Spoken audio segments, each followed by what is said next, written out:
¿Cuál sería el síntoma más frecuente de la insuficiencia mitral aguda por ruptura del músculo papilar? En todo paciente que tenga falla cardíaca aguda, ¿cuál es el principal síntoma? Independientemente de la etiología, es la disnea. Es una disnea de inicio súbito, ¿no? En este caso, el paciente se infartó, pero puede estar tranquilo, compensado, digamos, en reposo, en su cama, siendo monitorizado, y presenta disnea súbita. Lo más probable es que estemos frente a una ruptura de músculo papilar en ese contexto, ¿no? Pero la disnea súbita es manifestación de falla cardíaca aguda. La presencia de un tercer tono en paciente con valvulopatía mitral, ¿qué indica?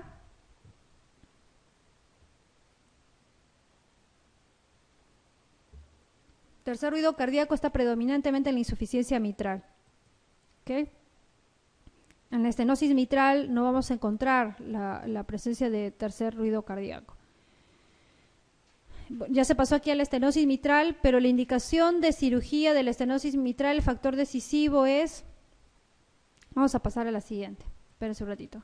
Vamos a revisar primero estenosis mitral. La estenosis mitral va a ser...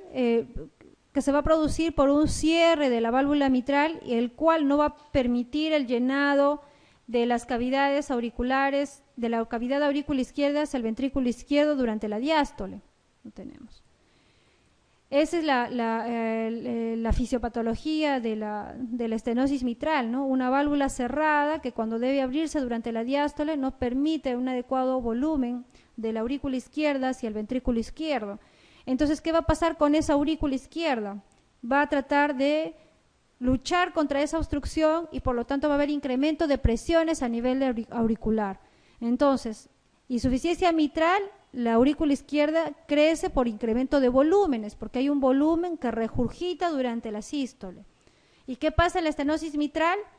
La aurícula izquierda crece por un incremento de presiones, porque la aurícula izquierda está tratando de luchar contra una obstrucción para pasar un determinado volumen. Entonces, dependiendo de la severidad de la estenosis mitral, también va a depender de ello la severidad del crecimiento de la aurícula izquierda. ¿En cuál de las dos patologías crece más la aurícula izquierda? ¿En la insuficiencia o en la estenosis? Crece más en la estenosis mitral, porque aquí vamos a tener megaurículas en la estenosis mitral. Entonces, al dilatarse la aurícula izquierda, también vamos a tener la probabilidad de que también desarrolle fibrilación pulmonar. Va a haber un volumen que va a regurgitar también hacia las venas pulmonares y vamos a tener todo el cuadro de falla cardíaca, ¿no? Con edema pulmonar, hipertensión pulmonar y los signos de falla cardíaca. Esta aurícula izquierda no solamente que es el incremento de la presión arterial, ¿no? El incremento de presión para luchar contra esa obstrucción, sino que además está reteniendo volumen, no está mandando todo el volumen hacia el ventrículo izquierdo. Está cargándose de presiones sobre todo y también de volúmenes, ¿no? Porque no puede enviar todo el volumen hacia el ventrículo izquierdo. La etiología, como la insuficiencia, sigue siendo la causa reumática, es la más frecuente, el 95% de los casos, que son detectados sobre todo en personas jóvenes, alrededor entre los 25 y 30 años, y recién lo ocultamos y tiene su soplo allí. Entonces, lo más frecuente es estenosis mitral por etiología reumática. Es más frecuente la causa reumática inclusive en la estenosis que en la propia insuficiencia, ¿no? Tenemos también la estenosis mitral congénita, la deformidad en paracaídas de la válvula mitral también, que es también una patología congénita, el mixoma atrial, las vegetaciones, los trombos, las calcificaciones, pero en etapas avanzadas, o sea, en personas añosas, antes de que la válvula mitral se estenose por calcificación, primero se cerró la aorta. Eso también tienen que tenerlo, es un tip. Cuando es por degeneración, primero se cierra la aorta, luego recién se cierra la válvula mitral. Entonces, vuelvo a reiterar, patologías mitrales, fiebre reumática, patologías aórticas, sobre todo estenosis, es de tipo degenerativa, es la causa más frecuente, son las causas más frecuentes. Ok. Entonces, aquí vamos a tener la fisiopatología para repasar nada más, es que la válvula mitral va a tener un área reducida. Cuando hablamos de estenosis mitral severa, cuando el área mitral se encuentra por debajo de 1 centímetro cuadrado, ¿no? El área normal es por encima de 2 centímetros cuadrados. entre 1.5 y 1 es moderado, y severo es cuando está por debajo de 1 centímetro cuadrado. Indexado, obviamente, por el índice de masa corporal del paciente, ¿no? Entonces, al disminuirse esta área mitral, vamos a tener un incremento de presión, por eso aquí llama hipertensión auricular izquierda, va a haber un incremento de presión en la aurícula izquierda, va a alterarse esa gradiente diastólica de presión, puede provocar fibrilación auricular con una consecuente dilatación auricular izquierda, va a haber hipertensión pulmonar y va a haber signos de falla cardíaca, ¿no? Entonces, casi tiene el mismo mecanismo de acción que la insuficiencia mitral en relación a la dilatación de la aurícula, pero recuerden que esta aurícula crece por incremento de presiones, ¿okay? Si el área de la válvula mitral es de 2 centímetros cuadrados, va a haber síntomas leves. Cuando es más de 1 hasta 2, la sintomatología incrementa, ¿no? Pero se torna severa cuando el área es por debajo de 1 centímetro cuadrado. Acá tenemos, por ejemplo, para que esto quede así fijado, esta es una válvula mitral que está por ecodoppler, ecocardiografía transtorácica. Ese es el área de válvula mitral calculada que mide 0.9 centímetros cuadrados, es un eje corto de una ecocardiografía, y acá tenemos esta válvula mitral que no abre de manera adecuada, ¿no? Está acá rígida. Esta válvula que ha provocado que esta aurícula izquierda se dilate, ¿no? Esta es una megaurícula en realidad. Muy bien. ¿Qué vamos a tener? ¿Cuáles van a ser los síntomas? Va a depender obviamente de la severidad de la estenosis mitral, ¿no? Si es una estenosis mitral ya de largo tiempo y severa, vamos a tener todos los signos de falla cardíaca: disnea, ortopnea, edema pulmonar agudo, puede haber fibrilación auricular por el crecimiento de la aurícula, palpitaciones, y la hemoptisis aquí también es un dato importante, porque la hemoptisis se produce por dos razones, sobre todo por la hipertensión pulmonar que se establece de manera precoz en la estenosis mitral, ¿no? Recuerden que hablamos de presiones. Al incrementar la presión de la aurícula izquierda va a haber también incremento de presión a nivel de las pulmonares, provoca hipertensión pulmonar, y la manifestación básicamente se da a través de la hemoptisis. Muy bien. Entonces, como aquí la aurícula crece tan grande y vamos a tener la fibrilación auricular, esta es una patología altamente embolizante, ¿no? ¿Pero por qué? Por la fibrilación auricular establecida. Muy bien. ¿Cuál de las siguientes valvulopatías suele producir disnea en estados más precoces de su historia natural? Es la insuficiencia mitral aquí, no es la estenosis mitral, la insuficiencia mitral. En cuanto a la clínica de la estenosis mitral, a ver, ¿qué es lo falso? En la reumática la latencia es de 10 a 20 años y la supervivencia es de 2 a 5 años. Si bien es cierto, fiebre reumática no es un tema que vayamos a tocar durante las revisiones que hacemos, pero la fiebre reumática, como ustedes recuerdan o lo van a ver en pediatría de repente, se produce por una infección faríngea producida por estreptococos, que se produce aproximadamente entre los 5 hasta los 15 años aproximadamente, y que en el momento de esta infección puede provocar una carditis, una valvulitis, o puede provocar la generación de arritmias en ese momento que se instaura la infección, pero que a largo plazo provoca las alteraciones secundarias a nivel valvular. Entonces, ese periodo de latencia de la valvulopatía reumática se da más o menos por el periodo de 10 a 20 años, ¿no? Se asocia la estenosis mitral con fibrilación auricular. ¿Es más frecuente la hemoptisis en la insuficiencia que en la estenosis? No, hemos dicho que la hemoptisis se asocia más por la instauración precoz de la hipertensión pulmonar. Entonces, la hemoptisis es un signo que se produce más frecuentemente en la estenosis mitral que en la insuficiencia mitral. La insuficiencia mitral en algún momento puede presentar hemoptisis, sí, cuando la hipertensión pulmonar se torna severa, ¿no? Pero para llegar a hipertensión pulmonar severa en la insuficiencia mitral pasa muchos años todavía, por eso es más frecuente en la estenosis. ¿Tiene como causa frecuente la fiebre reumática? Sí. La endocarditis infecciosa es más frecuente en insuficiencia que en estenosis pura, eso también es otro dato muy importante. Las valvulopatías estenóticas, sea mitral o sea aórtica, es un factor de riesgo para el desarrollo de endocarditis en los velos de esa válvula, sobre todo en la válvula mitral. En el examen físico vamos a encontrar un choque de punta normal, puede haber un frémito diastólico en el ápex. Aquí los soplos, ¿en qué fase del ciclo cardíaco vamos a encontrar? Si se produce el cierre de la válvula mitral, ¿en qué fase del ciclo vamos a encontrar? ¿Serán sistólicos o serán diastólicos los soplos?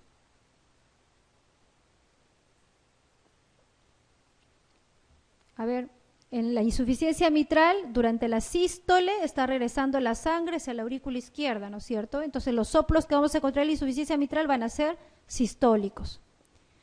En la estenosis mitral, el problema es durante la diástole, ¿no? Porque cuando tiene que abrirse la válvula mitral, no puede abrirse completamente, entonces no hay flujo o está disminuido, perdón, el volumen de la aurícula izquierda hacia el ventrículo izquierdo. Entonces los soplos, ¿en qué fase se van a encontrar? Durante la diástole, ¿no? Son soplos que se encuentran durante la diástole del ciclo cardíaco. Entonces aquí vamos a encontrar el frémito diastólico en el ápex, ¿no? El levantamiento parasternal izquierdo, si está complicada ya con una hipertensión pulmonar severa, la hepatomegalia, la ingurgitación yugular, los signos de falla cardíaca derecha y posteriormente también signos de falla cardíaca izquierda. ¿Y cómo será la válvula aórtica? La estenosis, si se cierra la válvula aórtica, ¿en qué fase del ciclo cardíaco vamos a encontrar los soplos? ¿Qué va a pasar con la válvula aórtica? El ventrículo izquierdo va a querer mandar volumen por esa válvula aórtica durante la sístole, pero la válvula aórtica va a estar cerrada. Entonces, ¿en qué fase está el soplo? En la sístole. Y si hay insuficiencia aórtica, cuando la válvula aórtica debe cerrarse, ¿no es cierto? Cuando debe cerrarse para que se llene, está regresando un flujo sanguíneo de la aorta hacia el ventrículo izquierdo cuando ésta debe estar cerrada durante la diástole. Entonces, en la insuficiencia aórtica, el soplo es durante la diástole, ¿ya? Es al revés que la válvula mitral. Muy bien, en la auscultación vamos a encontrar algo que sí es característico, es un primer ruido cardíaco intenso en las fases iniciales de la estenosis mitral. Cuando ya la estenosis mitral es severa, ya no se escucha ni siquiera el primer ruido cardíaco intenso, ¿no? El chasquido de apertura, después del segundo ruido cardíaco, el retumbo diastólico, estos tres características de la auscultación tienen que grabárselas, ¿no? Porque eso es característico de la estenosis mitral, el chasquido de apertura, ¿no? Es decir, la válvula tiene que abrirse, como no puede abrirse, se escucha ese chasquido de apertura. El retumbo diastólico, cuando escuchamos con la campana sobre la pared torácica y el decúbito lateral izquierdo, y el reforzamiento presistólico que se produce por la contracción auricular. El segundo ruido cardíaco es normal. Okay. Y en el electrocardiograma vamos a tener la onda característica de la estenosis mitral, que viene a ser esta onda P, la onda P mitral, que es una onda P ancha, que tiene la morfología de una M, ¿no? Si más o menos la pueden ver, como una morfología de una onda M. Esa es la onda típica de la estenosis mitral. En la radiología vamos a tener crecimiento de la aurícula izquierda, calcificación en la zona de la válvula mitral, pero todos estos signos son indirectos.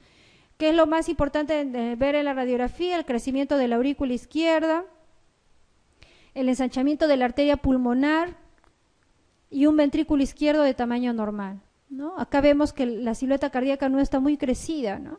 Pero sí vemos aquí una aurícula izquierda grande y que está rectificada aquí por la presencia de la hipertensión pulmonar. La famosa rectificación de la silueta no tiene esta morfología, ¿no? Es una silueta rectificada, rectificación de la silueta, sino indirecto de la estenosis mitral.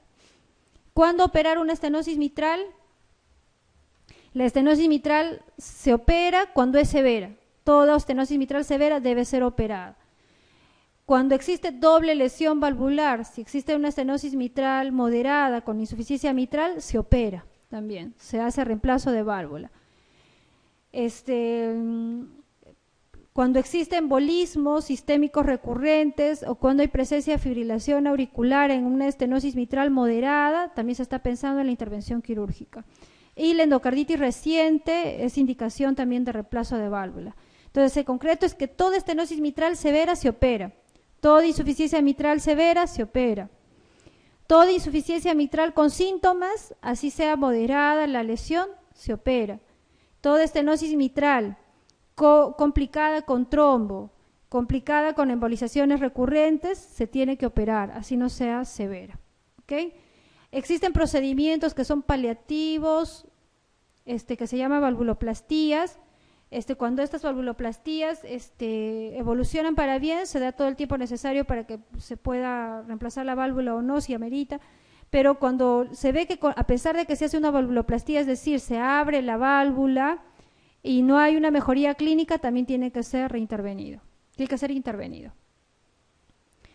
En relación con el tratamiento de la estenosis mitral es falso. En relación a las prótesis valvulares, vamos a tener dos tipos de prótesis valvulares, las prótesis biológicas y las prótesis mecánicas. Las prótesis mecánicas siempre van a requerir anticoagulación de manera permanente, siempre. Las prótesis biológicas no requieren de anticoagulación, salvo que este paciente esté cursando con fibrilación auricular y por la fibrilación auricular tenga que recibir anticoagulación. Pero en concreto es que válvulas mecánicas, anticoagulación permanente con warfarina. No hay otro fármaco para la anticoagulación en pacientes valvulares. Y pacientes con prótesis biológica no se anticoagula. Los digitales están indicados en la fibrilación auricular, sí, forman como parte del tratamiento de la fibrilación auricular para control de frecuencia cardíaca, ¿ya?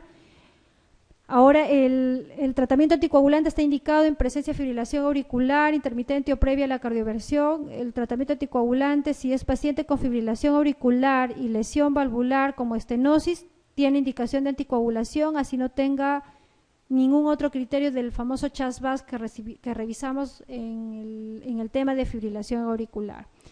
Entonces, aquí las prótesis biológicas en realidad no están indicadas, especialmente en jóvenes y contraindicadas en embarazadas. Las prótesis biológicas están indicadas sobre todo en personas ancianas, en los que tenemos probabilidad de riesgo de utilizar la anticoagulación. ¿Okay? Este tema que lo vamos a revisar muy pequeño, que es el prolapso de válvula mitral, que es una entidad bastante frecuente, características, mujeres jóvenes, delgadas, en las cuales el velo anterior de la válvula mitral prolapsa. Y al prolapsar va a provocar un cierre inadecuado de la válvula durante la sístole, ¿no? Y se produce por un desorden genético del tejido conectivo que afecta a la válvula mitral, y este síndrome se le conoce como síndrome de Barlow.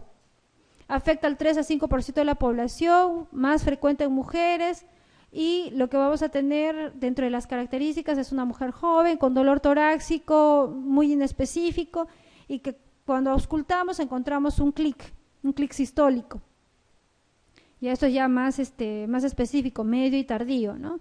Un clic sistólico, hacemos la ecocardiografía y encontramos este velo anterior que prolapsa hacia la aurícula izquierda y que no permite un adecuado cierre con el velo posterior.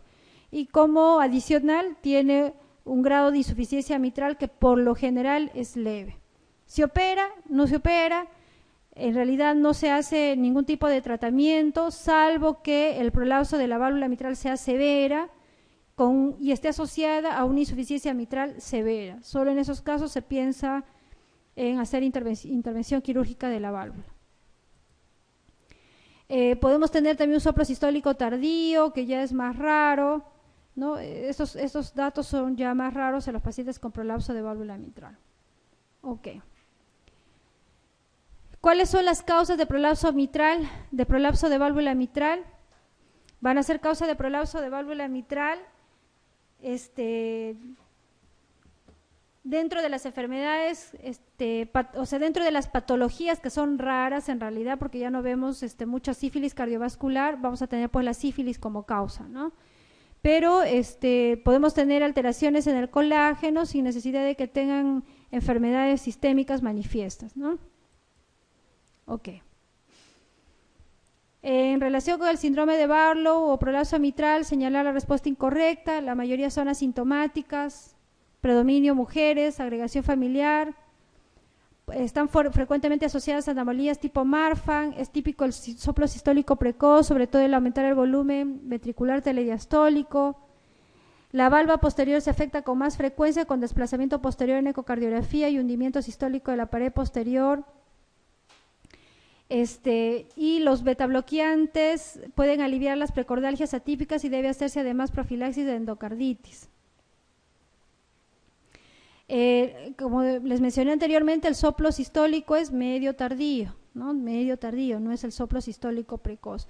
Estas pacientes, por lo general, como les vuelvo a reiterar, vienen con un poco de dolor torácico asociado, un poco de palpitaciones, y en la eco se encuentra una insuficiencia mitral con un prolapso, sobre todo del velo anterior de la válvula mitral. El tratamiento es básicamente betabloqueantes. Los betabloqueantes lo que hacen es alargar un poco más la diástole y, en segundo lugar, aliviar la sintomatología de las palpitaciones producidas por esta entidad. Mujer joven que acude por palpitaciones y mareos frecuentes, en la exploración presenta un pectus excavatum, que se puede asociar también con este síndrome, y auscultación cardíaca rítmica con un clic sistólico apical. ¿Qué patología es la más probable? Prolapso de válvula mitral. Este tema, que también es muy importante, lo vamos a revisar: la estenosis aórtica. La estenosis aórtica, al igual que la estenosis mitral, se va a producir por una obstrucción, pero en este caso va a ser de una válvula sigmoidea, ¿no? Va a haber una obstrucción en la eyección del ventrículo izquierdo. Por lo tanto, todos los soplos, los ruidos van a verse alterados durante la sístole. La localización de la estenosis aórtica puede ser a nivel de la propia válvula, puede ser por debajo de la válvula, que se llama subvalvular, o por encima de la válvula, que se llama supravalvular. Tenemos causas congénitas y tenemos las causas adquiridas. En las congénitas, la más frecuente va a ser la válvula bicúspide, ¿no? Es decir, que solamente tiene 2 velos la válvula. Cuando esta válvula es bicúspide, no significa que por ser bicúspide ya tiene estenosis, no, sino lo que pasa es que estas válvulas, al ser bicúspides, degeneran más rápido, cuando normalmente una degeneración de válvula aórtica se produce entre los 60 y 65 años, en este tipo de pacientes puede producirse alrededor de los 40, 45, o sea, tienen una tendencia a degenerar mucho más rápido y se asocian a otro tipo de anomalías. La anomalía más frecuente es el PSA, la persistencia de ductus arteriosos y algunas anomalías de la válvula mitral. Esto grábenselo, por favor, que la etiología más frecuente de las congénitas es la bicúspide. ¿Y por qué se cierra la válvula aórtica? Por degeneración precoz de las válvulas. ¿Y a qué anomalía está más asociado? Es al PSA, incluso más que anomalías de la válvula mitral. Dentro de las adquiridas, vamos a tener que la más frecuente en personas mayores va a ser la de tipo degenerativa, ¿ya? En personas entre 50 años puede ser secundaria a la fiebre reumática, pero ya no es la principal causa. La principal causa vienen a ser las degenerativas. Hay también casos asociados a enfermedades sistémicas como la artritis reumatoide, lupus, sífilis, por ahí, que alguna vez he visto un caso de sífilis durante incluso toda mi formación del residentado, ¿no? Que es muy raro ver la estenosis aórtica de pacientes con sífilis, ya no se ven. Entonces, la fisiopatología, ¿cuál va a ser? En primer lugar, vamos a tratar de imaginarnos un corazón en el cual va a haber una obstrucción en el tracto de salida del ventrículo izquierdo. ¿Qué va a pasar con ese ventrículo izquierdo? Va a incrementar las presiones a nivel de las paredes del ventrículo izquierdo porque está luchando contra una válvula cerrada.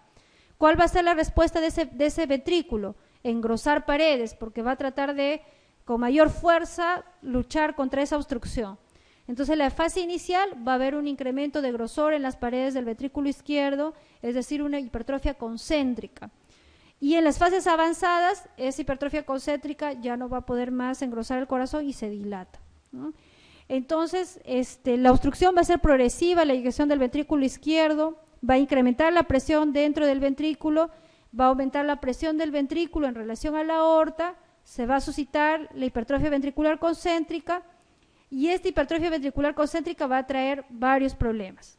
Uno de los principales problemas es que puede provocar una isquemia miocárdica. Independientemente de la etiología que sea una estenosis aórtica, toda hipertrofia concéntrica al engrosar las paredes del músculo cardíaco, los vasos coronarios van a ser insuficientes para irrigar ese músculo. Entonces va a haber enfermedad coronaria, va a haber angina, ¿no? pero no por causa de que haya una placa aterosclerótica dentro de la arteria, sino por el insuficiente aporte de oxígeno a un músculo cardíaco engrosado. Esa va a ser la causa por la que va a provocar angina, dolor, ¿no? El otro problema de esa hipertrofia concéntrica también es de que, si bien es cierto, puede obstruir la válvula aórtica, o la válvula aórtica, mejor dicho, ya está obstruida, pero por cercanía puede ocasionar también cierto grado de obstrucción a nivel de la válvula mitral cuando se engruesa demasiado, ¿no? En una segunda etapa de la estenosis aórtica, ya estamos hablando de una etapa muy avanzada, se va a producir una dilatación progresiva del ventrículo izquierdo, con un aumento del estrés a nivel de las paredes, y la fracción de eyección ahí recién se ve disminuida. La presencia y insuficiencia mitral también es un dato muy importante porque nos señala un empeoramiento de la hemodinamia ventricular.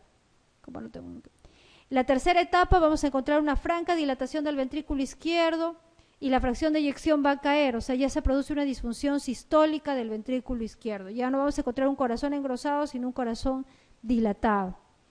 La estenosis aórtica al comienzo es asintomático, el paciente no siente nada. Cuando la estenosis se torna crítica, es decir, por debajo de 0.7, es severa cuando es por debajo de 1, crítica cuando es por debajo de 0.7, entonces se presentan los síntomas clásicos de la estenosis aórtica que ustedes encuentran en todos los libros: angina, síncope, disnea y muerte súbita. Pero vuelvo a reiterar, en las fases iniciales son pacientes asintomáticos hasta que no se produzca la lesión crítica de la estenosis aórtica. Obviamente muerte súbita, ya no hay nada que hacer aquí con la muerte súbita, se produce uno por el infarto que puede ocasionar de manera súbita por la insuficiencia de las arterias coronarias hacia el músculo cardíaco aumentado. Se produce también por una obstrucción súbita de la válvula aórtica y ya no hay nada que eyectar por esa válvula. Y en tercer lugar también se produce por la presencia de las arritmias malignas que se producen en la estenosis aórtica, sobre todo las arritmias ventriculares, ¿no? Recuerden que es un músculo completamente engrosado, capaz de generar alteraciones eléctricas en el músculo miocárdico. Esas son las tres causas por las cuales puede provocarse la muerte súbita. La más frecuente es por obstrucción del tracto de salida por la estenosis aórtica producida.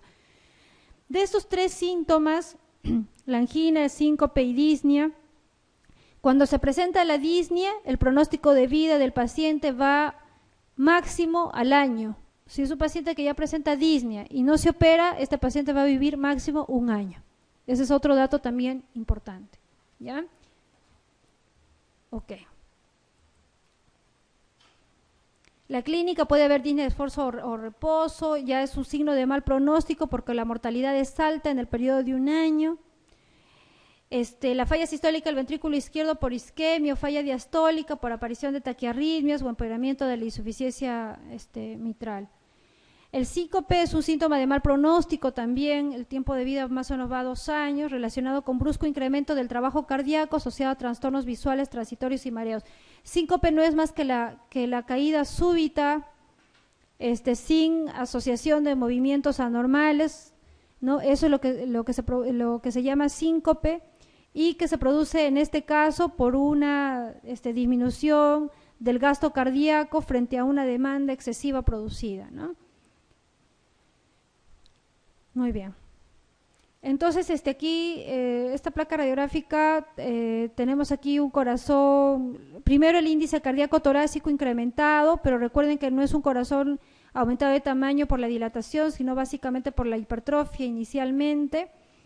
Podemos ver el callado de la aorta, inclusive porque recuerden que después de la zona de estenosis puede dilatarse también la aorta, en esa zona de estenosis puede dilatarse, y tenemos aquí algunos signos de congestión pulmonar.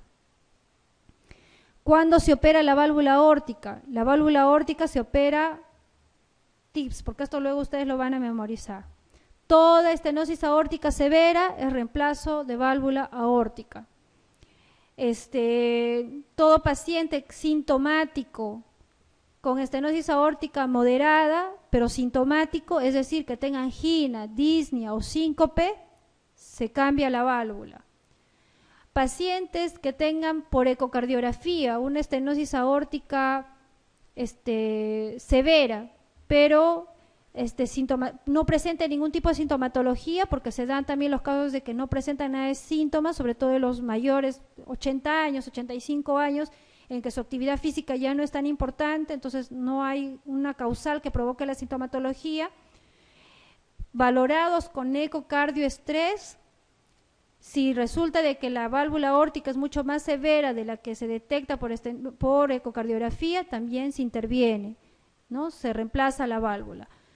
Actualmente, bueno, también ya hay en nuestro medio, esto es un paréntesis nada más, la proyección a nivel mundial es de que se haga lo que se llama TAVI, que es un reemplazo de válvula aórtica que se realiza a través de cateterismo cardíaco, ¿no? Ya no se hace una apertura, no se hace a cielo abierto, ¿no? Sino se hace a través de cateterismo cardíaco. Este TAVI está indicado, y están en las guías también, en todo paciente con estenosis aórtica severa de alto riesgo. Entonces, si tenemos un paciente con estenosis aórtica de alto riesgo, el reemplazo no se hace por cirugía abierta, sino el reemplazo se realiza a través del TAVI, es decir, el reemplazo de válvula aórtica a través de cateterismo cardíaco. Actualmente el Revalleati, por ejemplo, es uno de los únicos hospitales que está realizando este tipo de procedimientos, ¿no? La valvuloplastía con balón está ya indicado en pacientes pues, que tienen un altísimo riesgo, o en todo caso en aquellos pacientes que tienen una estenosis moderada pero son añosos, ¿no? Y que requieren otro tipo de cirugía a mediano plazo. Vamos a suponer, tenemos un paciente que tiene que hay que hacer una cirugía de abdomen por una colecistitis crónica que se reagudiza, o sea que da tiempo a que no tengamos que operarlo de manera inmediata. En esos pacientes se puede hacer una valvuloplastía con balón, es decir, abrir la válvula con un globito, tratar de abrirla para poder operar de esa cirugía abdominal y a corto plazo ya pensar en la posibilidad de reemplazo de válvula aórtica. Un dato importante que ustedes también deben de tenerlo presente es que todo paciente con estenosis de válvula aórtica severa tiene contraindicado cualquier otro tipo de intervención quirúrgica. No puede operarse de nada, salvo que sea una cirugía de emergencia con un alto riesgo de muerte súbita durante la intervención quirúrgica. ¿Ok? Muy bien. Dentro de las prótesis, y esto va de las prótesis también de la válvula mitral, las mecánicas son ideales para pacientes por debajo de 70 años que no tengan ninguna contraindicación para la anticoagulación. Las bioprótesis, es decir, prótesis biológicas, son ideales para pacientes mayores de 70 años, ¿no? O que tengan algún tipo de contraindicación para la anticoagulación. Y pacientes que tengan una expectativa de vida corta, por debajo de 10 años, ¿no? ¿Cuáles duran más tiempo? Las prótesis mecánicas. ¿Cuáles duran menos tiempo? Las prótesis biológicas. ¿Cuáles tienen mayor probabilidad de formar émbolos? Las mecánicas, por eso es que siempre tenemos que anticoagularlas. Las biológicas no forman émbolos. ¿Okay? ¿Cuál tiene probabilidad de más endocarditis? Porque estas válvulas también pueden generar endocarditis. Ambas tienen la misma posibilidad de desarrollar endocarditis. Muy bien.